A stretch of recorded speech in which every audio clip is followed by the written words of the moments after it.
Okay, so this is going to be a GDQ submission for Half-Life Alyx any percent no spin. So I'm just going to start the video. I'm re-recording the commentary just so it's a bit better and easier to understand. Alright, so first off, Half-Life Alyx came out in late March, so the run is still new. The thing is, we found quite a bit. I haven't had quite as much time to bring down my PB as some of the other top runners because I still have to work full time, but that doesn't matter. I just need to get good. By the time GDQ happens, I'll have it much lower, so don't worry. Alright, so as you notice, first off, the first thing we did is, so there's this thing called height adjust, and with height adjust, basically in VR, there's an accessibility feature for people who either can't stand or can't crouch. And basically what happens is that you, when you're standing, if I look up, or if I'm just standing and I press and I set it up, I can do a crouch action from standing. And if I then crouch in real life, I can then get much lower than I'm supposed to be, and that gets us under the ground.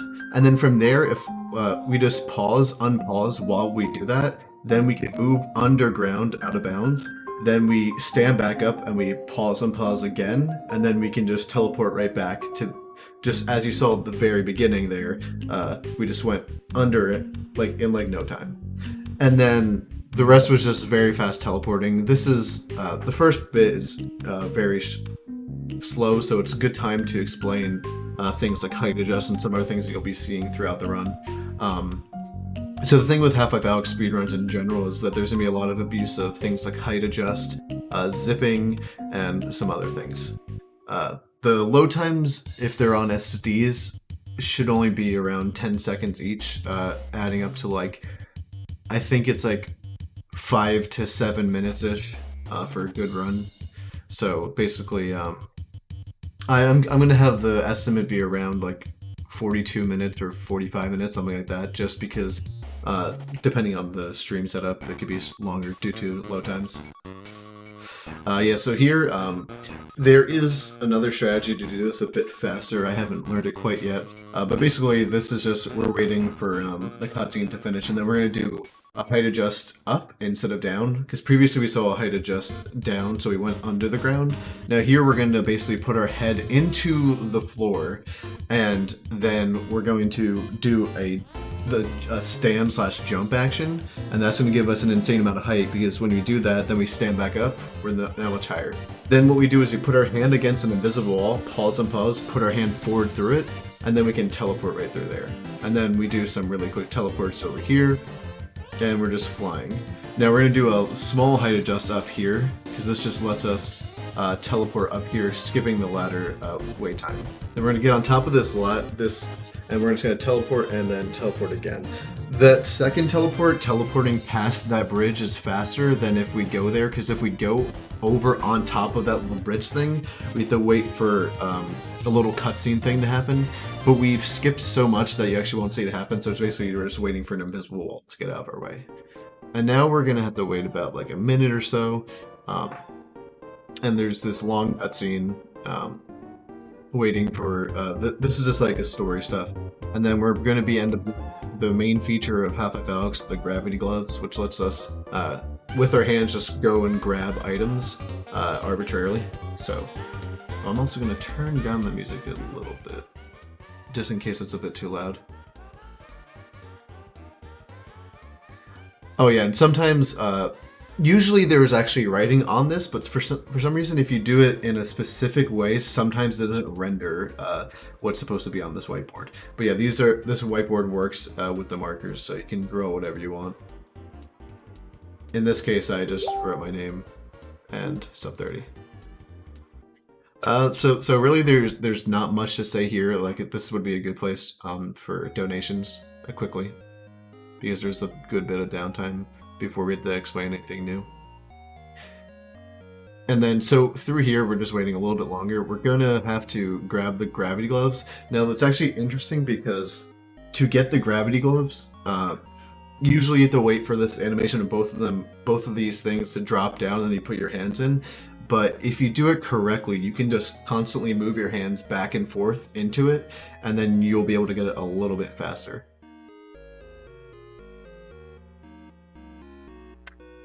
The thing with chapter 1 is it's a bit of like a slow burner, but then once we're past chapter 1, once we finally get these gravity gloves, a lot of things end up going much faster. As you saw, I got the gloves like really fast. And then here we just need to constantly pick up and throw down items until, because this is supposed to be your introduction to the gravity gloves, and so he just tells you to try around.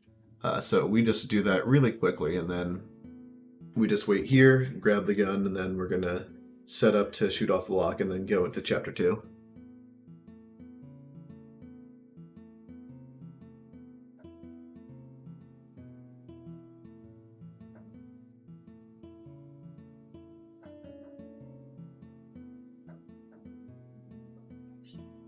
Now, in terms of the way that I streamed, as you can see, there's this like a square around me that can be changed. The thing is, that's just useful to for me in terms of knowing where my boundaries in the room are. And the way this is streamed is using a thing called Steam VR View instead of the actual game, though that can be changed if it was requested. The VR headsets wise, I mean, I'm not sure how that would work exactly. I guess I'd have to talk to staff a bit. Yeah, so here we're finally going to get into the real meat of the run. Once we're out of chapter 1, this is where everything starts to get real crazy real fast.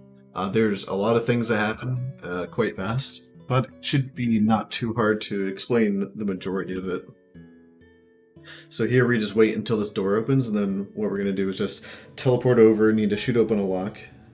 So just gotta wait for this to happen. That's the thing with the beginning of this run, it's a bit of a slow burn, which is kind of nice when you're doing runs back to back. So we're just doing some quick teleports, avoiding some death triggers. And then we just, this spam teleporting just gets you there really fast. It can be a little bit dangerous, and you can end up like going out of bounds if you do it incorrectly. So so you gotta know when to do it and how to do it. And then here I missed it here in this run, but if you lean back at a very specific angle, you can actually teleport through there. Now, what happens here is really interesting.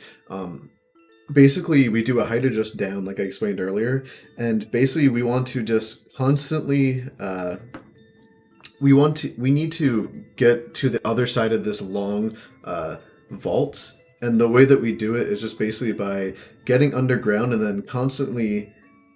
since we're underground, we don't use any continuous movement. We just keep moving around our play space and moving our head to keep going a little bit forward, because position is all based off your headset. So if you move forward, then you turn, and then you move forward again, you can end up just like constantly moving, even though you're just moving in real life, not with the in-game movement at all.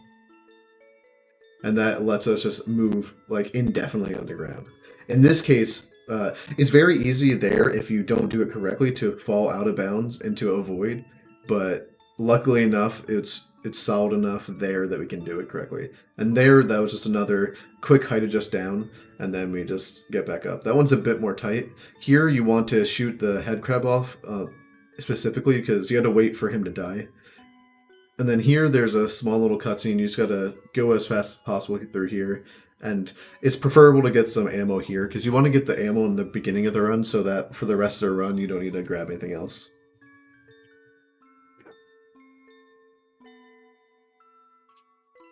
Now, once this starts, we're going to do another quick height adjust down to get under that gate. It doesn't save much time. It saves about like a second or so. Probably 2 seconds. Not much, but just anything that saves more time. Now here, it's actually very easy to accidentally get out of bounds. And this, you've got to punch these. Now what's going to be coming up is called what we call a Vortigon skip. Oh, and also here I accidentally missed one of the buttons, so I had to go back and get it. Not a big deal. Again, you got to be careful when you're doing these quick teleports as to not go out of bounds. And so yeah, we're doing a height adjust down. Now we don't ring that door because otherwise it'll start a cutscene, and we want to skip this cutscene. And so what we're trying to do right here is we're mantling on top of this. You're not supposed to be able to get up here. I'm trying to get into that little cubby right there, and then I'm going to do a height adjust upwards. And now I want to try and teleport out here. So now we're completely out of bounds. And so now we're actually into a point where there's a lot of geometry that isn't loaded yet. Well, it's not fully rendered, but you can still walk on it. And so what we're doing here is we're going to just get to a very specific spot. And after we walk on like geometry that you can't really see, we do a height adjust down and then move with continuous movement. And then it just hits a load zone that you can't see quite yet. And that saves quite a bit of time over the normal strategy. It's very hard to see because you have to judge it based off of lights and stuff. And because the geometry isn't rendered, you can't really see it, but you can actually interact with it, which is the interesting thing. Just because of the way that Source 2 engine works. And so here, this is the first time we ever did a zip, gift zip, or also known as zero zip. And basically how that works is we switched, as you saw, to shift movement from continuous movement. And what that does is instead of just letting us walk and then having a normal teleport, the teleport it does basically it shows it as a normal teleport. However, basically what happens is that once you shift, go to shift, the movement style goes to basically the game makes you it teleports you there, but the way it does it is it basically makes you like act as if you like ran there really fast.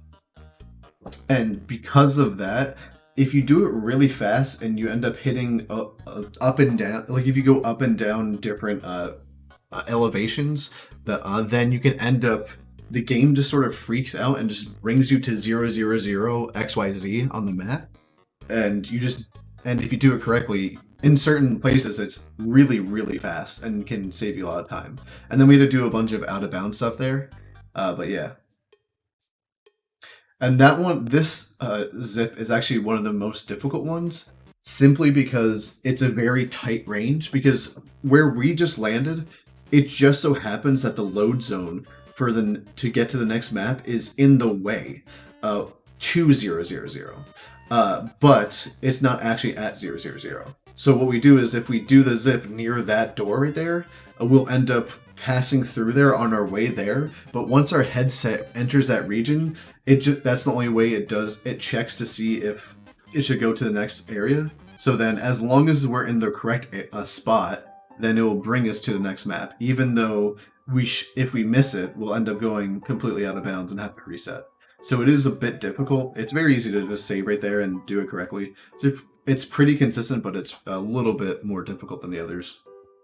Now here, as you saw, we're just doing this pretty much normally, just as fast as possible. It's a little bit finicky to do this, but it's pretty easy. Basically, it's just a little like mini puzzle that's just part of the normal game, and we just try and do it as fast as possible. And so then so now that's done, we just wait for this little handhold to, and then it breaks off, and then we need to do another zip. This just brings us out here a little bit faster. We want to get to here as fast as possible because we want to hit the stairs to get onto this little platform as fast as possible, because that hits a trigger that then triggers this train to start coming. So you want to get there as fast as possible. And then since we no longer need to do any zips, we then, while this is a good place to switch to continuous movement just because of some minor like optimization things. So then we just wait for this the silo to fall down, and then we just need to go forward here. And we're going to be doing another height adjust coming up really quickly here. We just want to get to a specific spot, do a height adjust down, and then we just need to move forward a little bit until either we fall down or can teleport. I like to just do the fall down. It's an easier thing for me to understand. And then we're just going to teleport over here, and then we want to get right above this lamp, do a height adjust down, and then just basically push our head forward to hit the load zone for this next map. Now, Chapter 4 goes by very, very fast.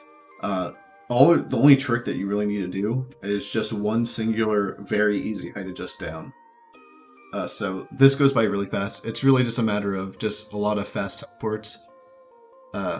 It's in this case you usually don't want to do super fast teleports unless you're going on a flat surface. But yeah, so there, as you saw, that was the only real trick, and we're already pretty much done with the chapter because that alone skips an insane amount of the map. Had a little bit of this is a weird thing that I'm not quite sure why happens yet, but if it does happen, you can just go up and do it normally. But usually you're able to just set up a teleport to go through that window and it'll just bring you through instantly. Sometimes there's a bit of an issue though. Yeah, so now we're into Chapter 5. Chapter 5 is actually quite difficult. The first map is pretty easy. The only thing is that you need to... So we're going to be doing a height adjust down here at this point. We need to move forward just a little bit, and then I messed it up a little bit, so I lost a little bit of time. But if you just move forward the smallest amount, you're able to teleport onto that out-of-bounds geometry.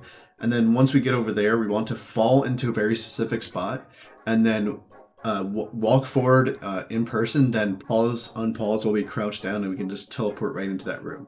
And then, but that room is actually where we're going to be in this next chapter, so we actually have to go backwards around to go hit the actual load trigger. And now here we're going to do, this is the hardest height adjust down.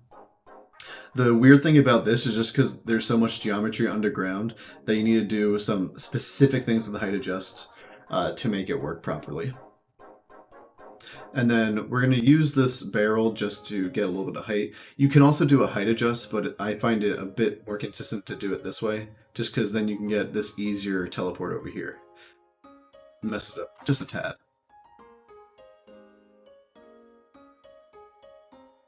This one can be a little bit finicky, but once you get it, it's pretty easy. Then we just do a few quick teleports to get us up here, and then over there. Ooh. This was not a flawless run. This was actually the first run of the day yesterday, and then I did a few run attempts today, but then had a few issues with performance drops, just because I had some incorrect settings on my recording, so it was actually using way too much GPU and CPU, and I didn't realize that till later, and then I just kind of got too tired to keep running. Now we're coming, so that first chapter went by, like, it's not too difficult. It's just the thing is it's very precise, so it takes quite a bit of practice for that's Chapter 5 map 2. Chapter 5 map 2 is notorious for being a very finicky and difficult chapter. Now what we're going to do here is, so as you saw, we brought this table with us from the last map. This is not necessary what I'm doing right now. It was just because I knew I had a lot of time to save. I just wanted to do it really consistently rather than doing it a little bit faster. But yeah, so what we're going to do is we're basically going to bring this table up with us. So we brought it from the last map because then we bring it up here. So when we do the height adjust up, if you're still holding it, you can then bring it above ground with you. Now we're doing what is called a save load. And basically what this save load does is it's the same as Half-Life 2. Basically, once you are out of bounds and then you try and you do a save and load, then the game is like, okay, let's bring you back up. And so then now we're on top of the ceiling. And since we have this table here, we can use this, put it down, use it to get a bit more height, do a height adjust up, and then we're just tall enough to get into this hallway. And then we do a save load. This is going to bring us so that we're actually inside of the hallway. And this saves an insane amount of time, actually.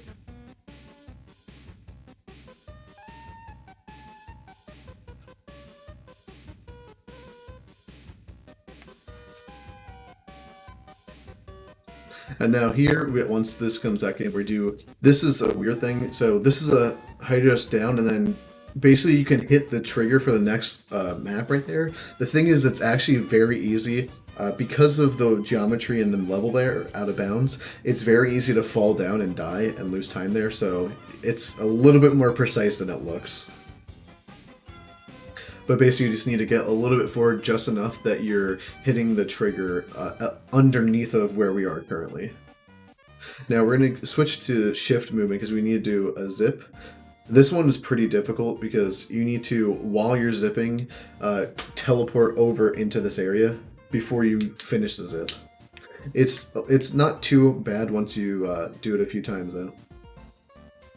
Now we just need to kill a few of these two AI as quick as possible to have this guy spawn in, and then kill him, because if we let them go, technically you would be able to do this without killing them. The only thing is you'd have to do it super precise, and they could actually probably end up killing you because of how fast you'd have to do this next part. Mainly because of this right here. Basically, we're doing this teleport. You're not normally supposed to do that.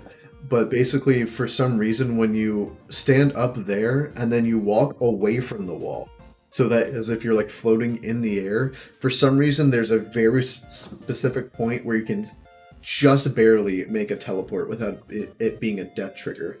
And that's a pretty massive sequence break. And then that was the end of Chapter 5.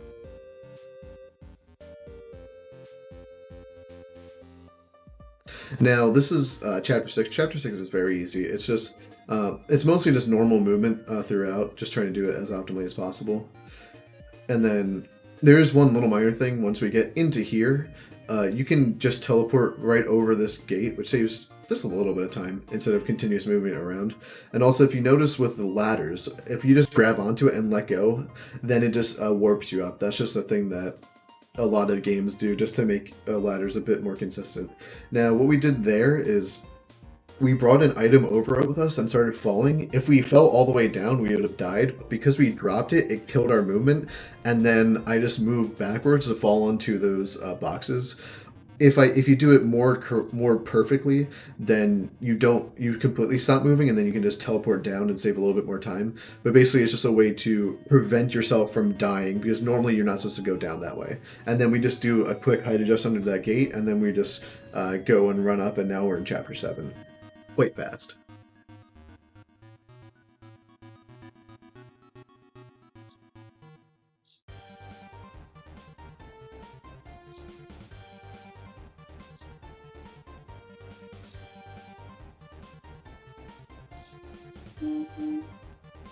All right, so now we're in Chapter 7, Jeff. This is the best chapter in the game, in my opinion. It's a pretty unique one, and it's the one that's very often talked about. So, first thing here is we can just grab this ladder, like right here. This just saves like not too much time, but it's just a quick little time save. Then what we're going to do is we're going to get up onto here, do a height adjust upwards, and do a save load so we get on top of here out of bounds. And so this is one of the most like broken and weird looking chapters, I would say.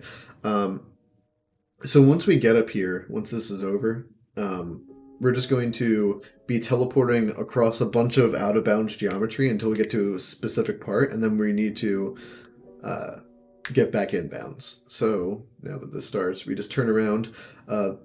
It does matter where you teleport, because a lot of these are death triggers, or they'll bring you to a spot where you can't recover from.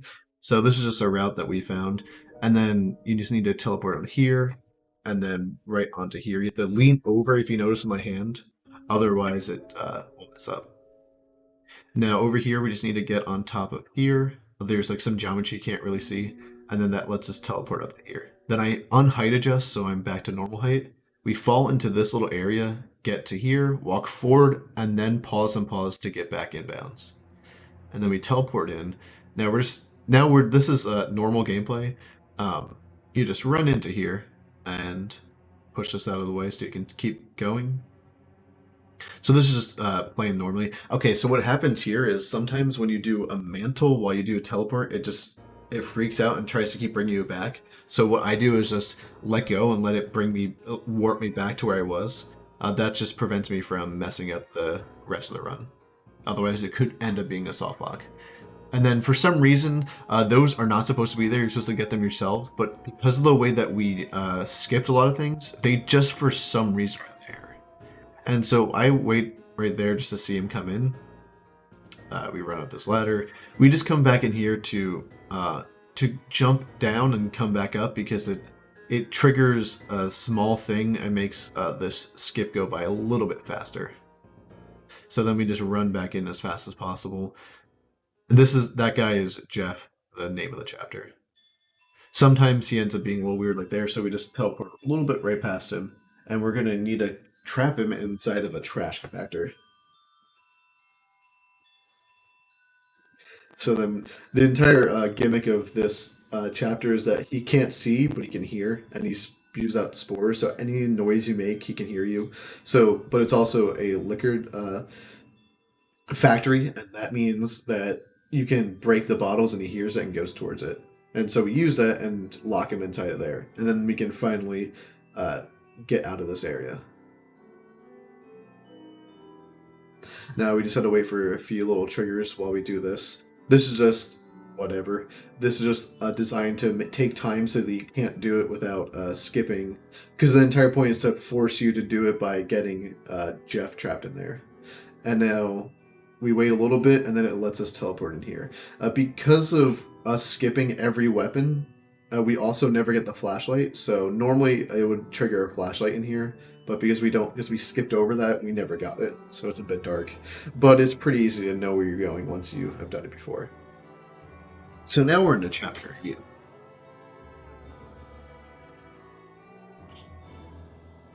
Now the thing with chapter 8 is it's very, very, very fast. It's also, you basically get out of bounds, but it's very easy to do so. It doesn't require any height adjust or anything. You just basically walk and mantle all the way up out of bounds. And also, one quirky thing is if you just walk into this gate, it just opens. It's supposed to be that you're supposed to get this like power source, but for some reason, you don't need that. You can just walk and mantle right up to it. And now, so what we did right here is we just went up, like walked and crouched down a little bit and mantled, and then just brought us up into out of bounds. Now, this is a little bit tricky once you start to learn it, but once you do, it's very easy. You just teleport around until we get to these orbs of light. It brings us back in bounds, well, back out of bounds where we want to be. This was just a little weird glitch that I had.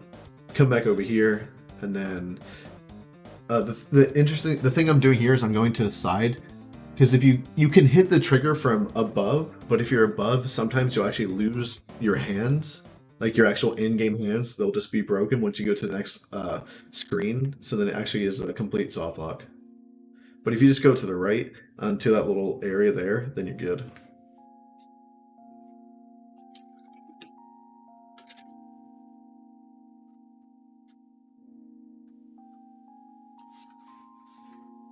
Alright, so what happened here is I did a weird continuous movement before I was actually finished, and there's a small bug currently that makes it so that if you do that, you can sometimes just like fall back down, but it's no big deal. I can just get right back up. So here we just have to kill the AI and then trigger this. Now what I'm going to do here, I messed it up really, really badly. This is the biggest mistake of the run. I can save an insane amount of time using a new strategy that I learned actually yesterday as well. The issue is that because you can actually just teleport past these guys and they just disappear because you go to a trigger which cleans up all AI, but instead I didn't do that and I actually kind of messed it up. So this is really bad. But basically, what's going to happen is I just need to go down here and grab this this traffic cone and just not die from these ant lions real quick. Again, this was a massive, massive time loss. Definitely something I won't be doing again because the new strat's much faster and much more consistent. And now that's just a small sequence break that lets us get over here. We come over here and mantle up. This part is actually way more precise than it looks, but it's very easy to fall over. And we actually teleported at the end there in a very specific way, such that some AI don't spawn because we go past a trigger that makes them spawn. And now, if you notice earlier, I grabbed a grenade earlier, so I'm going to do a hide it just down, grab it. I've kept it since chapter 5, and we just drop it in there to explode all that. Then we come down in to here. This is another spot where I had a massive mess up. Just because I did an incorrect teleport, so then I got caught by a barnacle. Yeah, my chapter 10 was just very sloppy. It's a massive time save spot for me. But yeah, now we just gotta fly through here. So we do really fast teleports, and we're gonna do a height adjust under here. You can also do the puzzle, but it's just a little bit slower. So then once we're in here, we just need to like basically bring our head over a little bit just so that we hit the load zone, which is a little bit deeper than it would normally seem like it should be. Now we're into chapter 10, so we're getting quite close to the end. There's going to be a really some weird things happening throughout chapter 10. So first off, we just need to get back over here. We just come over here as fast as possible.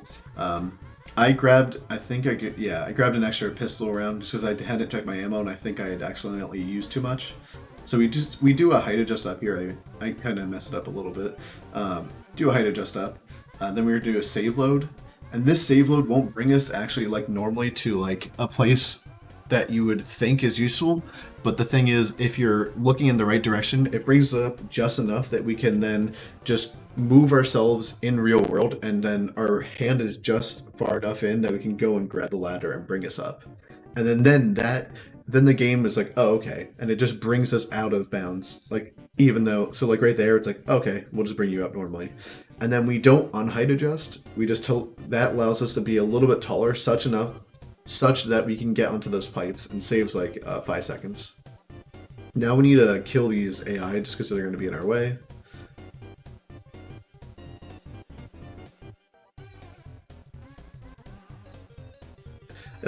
Once I get better at the game, I actually won't need to do this as much.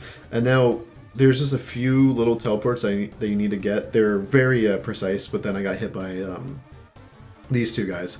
But once you get on top of those, there you go. You just do a couple other teleports, and that's another sequence break that saves quite a bit of time. Then once you get in here, you just throw that lever, and now you're just going to wait on some... Now it's basically an auto-scroller, just got to wait for some stuff.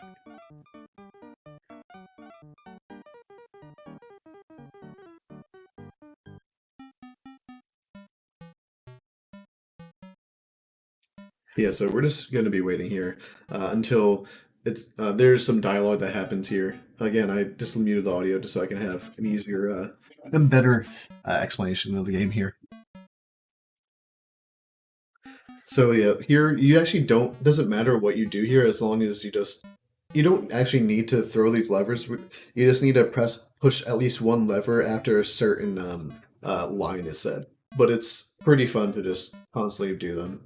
And then if you do it in a specific way, then it has a little glitchy animation. Also, we skipped the spawn trigger for the giant vault, so you see everything that they spawn in that you don't normally see, and all like the things like normally there's a giant thing called the vault that's there, and then there's a giant animation of it falling, but it doesn't spawn in, so you just see everything else besides it, and so it looks really funny.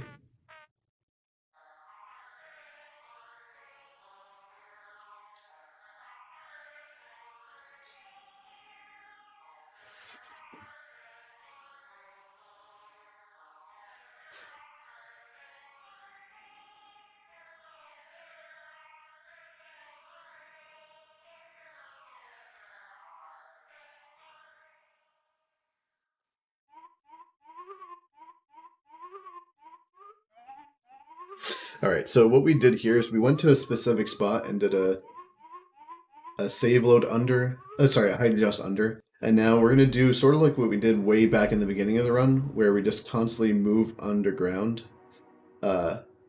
such that we keep moving without using continuous movement, because basically we're just moving it's, as you can imagine, like you just keep moving your headset forward and forward just by moving around a bit. This one was a little bit slow. I missed a specific angle, so this could be much faster. But yeah, so this is just, you have to do it in a very specific way as well, because otherwise you'll end up falling out of bounds. And then once you get to a certain spot, you can just pause unpause right back up, and then you can then start teleporting again. And then so here we just come over here, and now we need to kill the Strider. This is so we just saved an insane amount of time because of what we just did. And so you just need to constantly the thing here is you want to hit as many of these as possible back to back. It's very difficult because of the way that he reacts, but then once you see that animation, you know you're good. And so we're going to do a few teleports I hit the slightly wrong angle on this, and then so this is just going to save us a bit of time over doing it normally. I'll lean over a bit, and then once you teleport here, basically what happens is they just keep this warp thing loaded before you're even able to get to it. So we just do a few teleports, as you saw, to get to it a little bit early. And the thing is, if so right now I don't want to move at all, because it is possible that if you move at all while this is happening, you'll actually die right before you hit the load zone, so you'll have to restart. So that's why I am being very, very still right here. Sometimes you even hear the death, yourself dying right as you hit it, so it doesn't actually matter. So it's kind of funny. It's like, oh, you died, but you actually hit the trigger right beforehand, so you hear the noise, but it doesn't actually matter, and you go to the next load zone.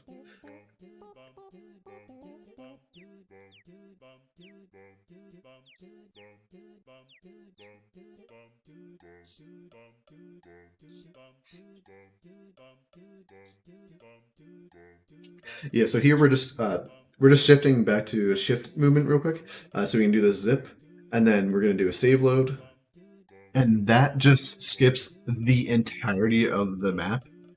And so then once we save load in, we just need to move back a little bit, then move forward, and then we're at the very end of the game. So previously what we had done there was this like really weird prop fly thing because of zero gravity. It was really difficult and much slower, but now we can just zip right to the end. So chapter 11, the very last chapter in the game, is actually pretty simple, and usually you'll have a very similar time at the end. Now so the auto splitter is offset by 15.34 seconds currently at the beginning, and then at the end it actually splits 18.25 seconds later than it's supposed to, but the actual end time is when the glass breaks to reveal at the end of the run. And so right here we just gotta wait a little bit, then move forward, and then now we just wait for these two things to appear. So it's a small little like wait time, and then just grab onto both, and then there'll be an animation where the glass breaks. And then once you hear the glass break and you see it break, that's when time ends. The auto splitter does not correct and time right there. As you saw, it was 29:47. Now the timer's going to keep going until it says, I think it's 30:03. But if you just subtract 18.25 seconds, that's the actual time. It's consistently 18 point whatever behind. Okay, sorry, it's 30:05. So if you subtract 18.25, then what I got was a 29:47. So yeah, so that was my quick explanation of the entirety of my half a Alyx speedrun. So again, the time that I'm going to be uploading, the estimate I'm going to be giving is probably going to be about like 42 minutes, 42:30 or 45 minutes, just because I'm not sure about the speed of the computers in terms of load times. In terms of my computer, like I'm very easily able to get under 40 minutes, like pretty much consistently. Like as right there, I think it was my real-time ending was 37 minutes, but the thing is, that's with a lot of mess-ups. This is a very unoptimized run, just because I haven't had the chance to have many runs in quite yet. So, yeah. 40 minutes is a very good estimate for this game, just because of the way I can mess up. Other than that, that's the end of my GDQ switch.